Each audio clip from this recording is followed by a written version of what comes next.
Assalamu alaikum everyone. Welcome to Explore the Fine-Tuning Universe. Today is the first class of Advanced Research Methodology. আজকে Advanced Research Methodology প্রথম class. সবাইকে স্বাগতম আমাদের কোর্সের প্রথম ক্লাসে এবং আশা করি আপনাদের আমাদের কোর্সটা ভালো লাগবে, আমাদের ক্লাসগুলো ভালো লাগবে। আমরা অবশ্যই আপনাদের ফিডব্যাক চাইবো and always stay inspired and always remember that research is not only about researching, it's also about learning, and obviously we have to learn always and know always. তো আজকের প্রথম ক্লাসটি যেহেতু শুরু করছি, আমরা প্রথম ক্লাসেই আমাদের থাকছে হচ্ছে রিসার্চ ম্যাথোডোলজি নিয়ে পুরো বিস্তৃত একটা ক্লাস। আসলে রিসার্চ ম্যাথোডোলজি বলতে আমরা কি বুঝি, রিসার্চ ম্যাথোডোলজি কেন, কিভাবে, সবকিছু নিয়ে মোটামুটি একটা ধারণা দেওয়া হবে।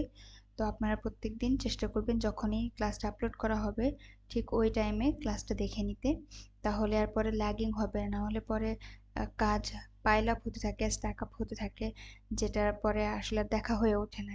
এবং আপনারা হয়তো জানেন যে আমাদের পরপর দুইটা ক্লাস হবে রেকর্ডেড, এরপরে একটা ক্লাস হবে লাইভ, উইকলি 3টা ক্লাস। সো প্রথম 2টা ক্লাস রেকর্ডেড, পরেরটা লাইভ সেশনে আপনারা প্রথম প্রিভিয়াস 2টা রেকর্ডেড ক্লাসে যে কোনো কোয়েশ্চেন্স বা কোয়েরিজ আপনারা আস্ক করতে পারেন। তাহলে শুরু করা যাক। তো আজকের প্রথম ক্লাসটা হচ্ছে ইন্ট্রোডাকশন টু রিসার্চ ম্যাথোডোলজি। আমরা প্রথমে আসি হোয়াট ইজ রিসার্চ নিয়ে। রিসার্চ জিনিসটা কি? তো এখানে একটা সুন্দর ডেফিনেশন দেওয়া আছে রিসার্চের, আপনারা ডেফিনেশনটা পড়ে নেবেন। মূলত আসলে রিসার্চটা কি? তো গবেষণা হচ্ছে তথ্য সংগ্রহ, বিশ্লেষণ, ব্যাখ্যা করা। মূলত এটাই হচ্ছে আসল কাজ, তথ্য সংগ্রহ করা, বিশ্লেষণ করা, ব্যাখ্যা করা। খুব ডিপলি একটা জিনিস নিয়ে জানা, একটা স্ট্রাকচার্ড ওয়ে, ঠিক আছে, এবং একটা বিষয় সম্পর্কে ভালোভাবে বোঝা এবং তার একটা কোনো সমস্যার সমাধান খুঁজে বের করা, সলভ আ স্পেসিফিক প্রবলেম। তো এটাই হচ্ছে মূলত রিসার্চ। রিসার্চের কি ফিচারগুলো নিয়ে আলোচনা করা যাক। আসলে রিসার্চটার মানে প্রত্যেকটা জিনিসে তো কিছু কি ফিচার্স থাকে বা ডেফিনিশন থাকে বা একটা স্ট্রাকচার থাকে। তো একটা রিসার্চের কি ফিচারগুলো কি কি? প্রথমত হচ্ছে সিস্টেম্যাটিক, মানে হচ্ছে পদ্ধতিগত, মানে একটা ফরম্যাট মেনে চলে আর কি। সিস্টেম্যাটিক মানে যেটা বোঝায় যে একটা স্টেপ বাই স্টেপ ফরম্যাট মেনে চলে রিসার্চটা। হচ্ছে অবজেক্টিভ, মানে উদ্দেশ্যমূলক, আমাদের একটা কাজের একটা ফোকাস থাকবে, একটা উদ্দেশ্য থাকবে, আমরা কেন এই কাজটা করছি। এম্পিরিক্যাল, মানে প্রমাণ ভিত্তিক, based on evidence and real world data. আমি হাইপোথেসিস করা যাবে, কিন্তু হাইপোথেসিসটাও তো আমাকে প্রুফ করতে হবে কিছু না কিছু দিয়ে, কোনো এভিডেন্স দিয়ে। তো রিয়েল ওয়ার্ল্ড ডাটা না হলে এভিডেন্স থাকবে, এভিডেন্স না থাকলে রিয়েল ওয়ার্ল্ড ডাটা থাকবে, যে কোনো একটা কিছু তো থাকবে। তো এটা হচ্ছে এম্পিরিক্যাল। আর রেপ্লিকেবল, মানে পুনরাবৃত্তিযোগ্য, মানে কোনো ফলাফল যদি আমি পাই তাহলে সেটা যাচাই করতে পারবো, পুনরায় আবার সেটা থেকে অন্য কিছু উৎপাদন করতে পারবো, সেটাই হচ্ছে মূলত রেপ্লিকেবল। সো মূলত এই চারটা হচ্ছে জাস্ট একটা মানে মেইন যে ফিচারগুলো, এই চারটা হচ্ছে মেইন ফিচার। ডেফিনেটলি আরও ফিচার্স থাকতে পারে, এবং আর কি কি ফিচার্স থাকতে পারে আপনারা নিজেরা নোট ডাউন করতে পারেন। আপনাদের যদি মনে হয় যে এর সাথে এই ফিচারগুলো যোগ হলে নোটসটা আরও সুন্দর হতো, আপনারা ফিচার অ্যাড করে নিতে পারেন নিজের মতো, এবং আমাদেরকে সাজেস্ট করতে পারেন যে আর কি কি ফিচার অ্যাড হতে পারে রিসার্চের জন্য, আপনাদের মাথায় কি কি ফিচার্স আছে। বিকজ যেহেতু কোর্সটা আপনাদের জন্য সাজানো, আপনাদের কি মনে হয় সেটা আপনারা অবশ্যই জানাবেন আমাদেরকে। সেকেন্ড হচ্ছে অবজেক্টিভস অফ রিসার্চ। গবেষণার উদ্দেশ্যটা কি? তো explore, first of all explore মানে খোঁজা, অন্বেষণ, খুঁজে বের করা।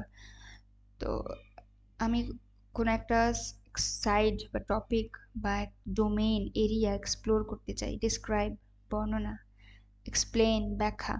সো এই জিনিসগুলা মোটামুটি একই ধারণার মধ্যে পড়ে। Explore, describe, explain. আমি এক্সপ্লোর করার পরে ওটাকে ডিসক্রাইব করব, এক্সপ্লেন করব। প্রেডিক্ট, অনুমান করা, বা হচ্ছে কোনো কিছু ফোরসি, মানে ভবিষ্যৎবাণী করা, যে আমি বুঝতে পারতেছি। যেমন আজকে আমরা ওয়েদার দেখলে বলতে পারি, প্রেডিক্ট করতে পারি, ওয়েদার প্রেডিক্ট করে দিতে পারে যে আজকে ওয়েদারটা কেমন হবে। সেম রিসার্চে অবজেক্টিভ হচ্ছে, ওয়ান অফ দ্য অবজেক্টিভ হচ্ছে প্রেডিক্ট। কারণ ওয়েদার যদি আমরা বলি যে কিভাবে ওরা বলে, ওটা অনেক রিসার্চ করার পরে ওয়েদার অ্যাপটা বানিয়েছে এবং আমাদেরকে ওরা হান্ড্রেডস অফ ইয়ার্স বা টেন্স অফ ইয়ার্সের প্রেডিকশন থেকে ওরা ওয়েদার অ্যাপটা বানিয়েছে। ওয়েদার অ্যাপ হচ্ছে রিসার্চেরই একটা ফলাফল। সলভ প্রবলেমস, সমস্যার সমাধান খুঁজে বের করা। তো সমস্যা প্র্যাকটিক্যাল সলিউশন, শুধু সমস্যার সমাধান না, প্র্যাকটিক্যাল সলিউশন খুঁজে বের করা হচ্ছে অবজেক্টিভ অফ রিসার্চ। তো এগুলো হচ্ছে একটা রিসার্চের অবজেক্টিভ। তারপরে হচ্ছে গবেষণার ধরন, টাইপস অফ রিসার্চ।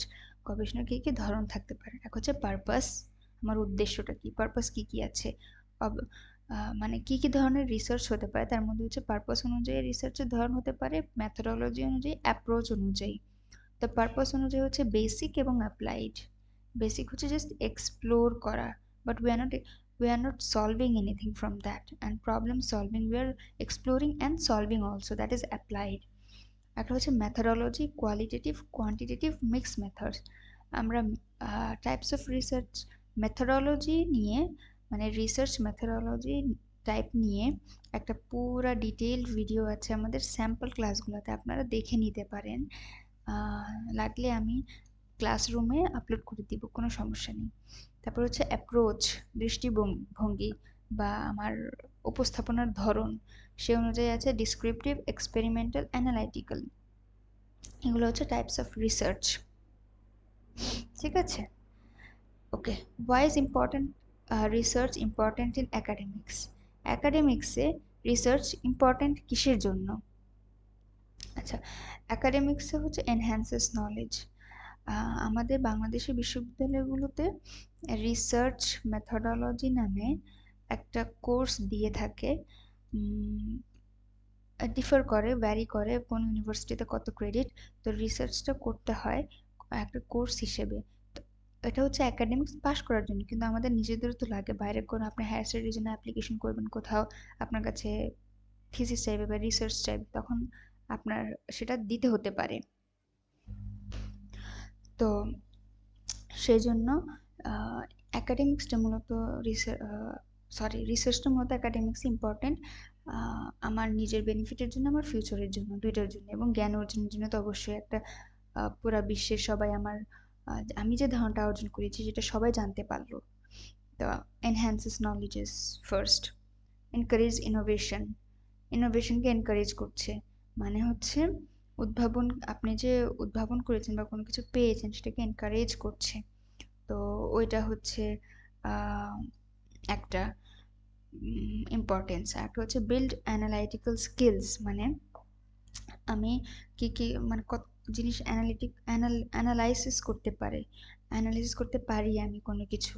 মানে আমি একটা প্রবলেম দেখলাম, সেটাকে আমার অ্যানালাইসিস করে তারপর না আমাকে সলিউশনে যেতে হবে। তো আমাকে হচ্ছে প্রবলেমটা আগে অ্যানালাইসিস করতে হবে, প্রবলেমটা মাত্রাটা কেমন বা প্রবলেমটা কোন এরিয়াতে, কি করতে হবে আমাকে, তারপর না আমাকে প্রবলেম সলভে যেতে হবে, তাই না?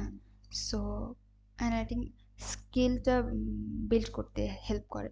Contributes two policy and decision making. এই যে যেমন ওয়েদারের কথা বললাম আমি, যারা ওয়েদার আপডেট দিচ্ছেন, এটা তো তাদের one kind of decision making. তো এই ডিসিশন মেকিংয়ে রিসার্চটা কন্ট্রিবিউট করেছে, এবং পলিসিতে মানে নীতিতে, বিভিন্ন নীতি। তারপর হচ্ছে improves teaching and learning. So improves teaching and learning,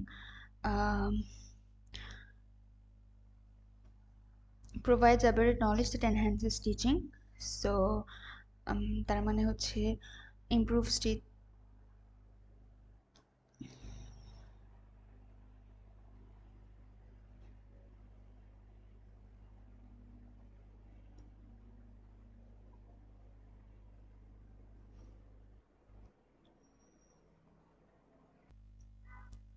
ওকে।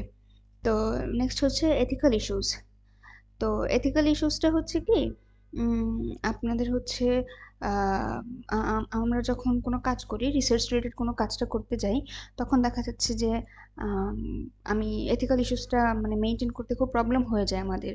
মানে ডেটা কালেকশন নিয়ে, অথেন্টিসিটি নিয়ে, তারপর হচ্ছে কারোর রিয়েল লাইফ ডেটা যদি আমরা দিই বা কারোর পার্সোনাল ডিটেলস দিই, তখন মানে কেউ কনসেন্ট থাকেন কি থাকেন না, অ্যানোনিমাস যে ব্যাপারগুলা, তো এই জিনিসগুলো নিয়ে একটু প্রবলেম পড়তে হয়। একটা হচ্ছে স্কিল ডেভেলপমেন্ট, মানে হচ্ছে mastering advance methodology or statistical tools, মানে হচ্ছে এখন নর্মালি আমাদের দেশে যে টাইমটাতে রিসার্চ আমরা করি সেই টাইমটাতে হচ্ছে আমাদের স্কুলস থাকে, কলেজেস থাকে বা জবস থাকে, তো আমাদের আশপাশে অনেক কাজ থাকে পাশাপাশি।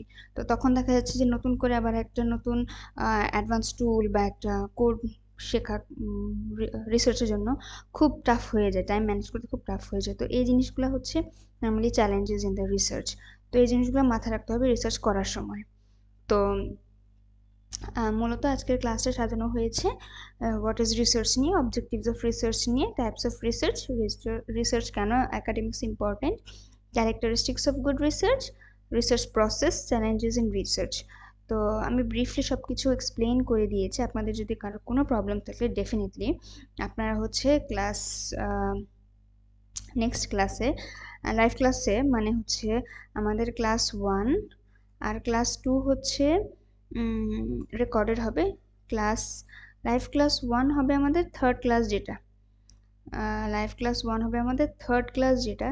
সো থার্ড ক্লাসে হচ্ছে আপনারা জয়েন থাকবেন। জয়েন থেকে হচ্ছে আপনাদের যে কোয়েরিজ যদি থাকে বা ডিটেলস আর কোনো কিছু যদি জানতে চান আমাদেরকে অবশ্যই জিজ্ঞেস করবেন।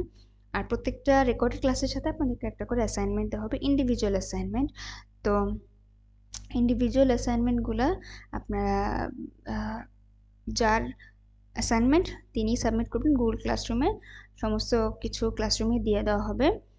আর হচ্ছে অ্যাসাইনমেন্টগুলো করা ট্রাই করবেন নিজে নিজে, এবং কারণ যেহেতু এটা রিসার্চের হাতে কলমে শেখা যে ব্যাপার, সেই জন্য অ্যাসাইনমেন্টগুলো প্রত্যেক ক্লাসে দেয়া। তো আপনারা অ্যাসাইনমেন্টগুলো করবেন, সাবমিট করবেন, এবং কোনো কোয়েরিজ থাকলে সেগুলো নোট করে রাখতে পারেন, এবং তাহলে আমাদের জন্য সুবিধা হবে, আমরা সাজেশনগুলো রেকর্ড রাখতে পারবো। সেটা অনেক উপকার হবে আমাদের জন্য এবং আপনাদের জন্য ফিউচারে। সো চেষ্টা করছি আপনাদের জন্য ভালো কিছু আনার এই কোর্সটাতে। আপনারা ভালো থাকবেন, সুস্থ থাকবেন, অ্যান্ড আর যদি কোনো কোয়েশ্চেন থাকে অবশ্যই জিজ্ঞেস করবেন। নেক্সট ক্লাসে আসবেন, অ্যাসাইনমেন্টগুলো করে নেবেন ঠিকঠাক মতো। আর অ্যাসাইনমেন্টটা পাবেন হচ্ছে আপনারা একটা গুগল স্লাইড অ্যাটাচ করে দিব, প্রত্যেকটা নোটসের লিঙ্ক দিয়ে দিব, এই নোটটার লিঙ্ক দিয়ে দিব, আর হচ্ছে গুগল স্লাইডের লিঙ্ক দিয়ে দিব, ভিডিওর লিঙ্ক দিয়ে দিব, সব কিছুর লিঙ্ক দিয়ে দিব। আপনারা সেগুলো কাইন্ডলি চেক আউট করেন, অ্যান্ড ভালো থাকবেন, আমাদের সাথে থাকবেন। Stay inspired, stay tuned, happy researching. আসসালামু আলাইকুম।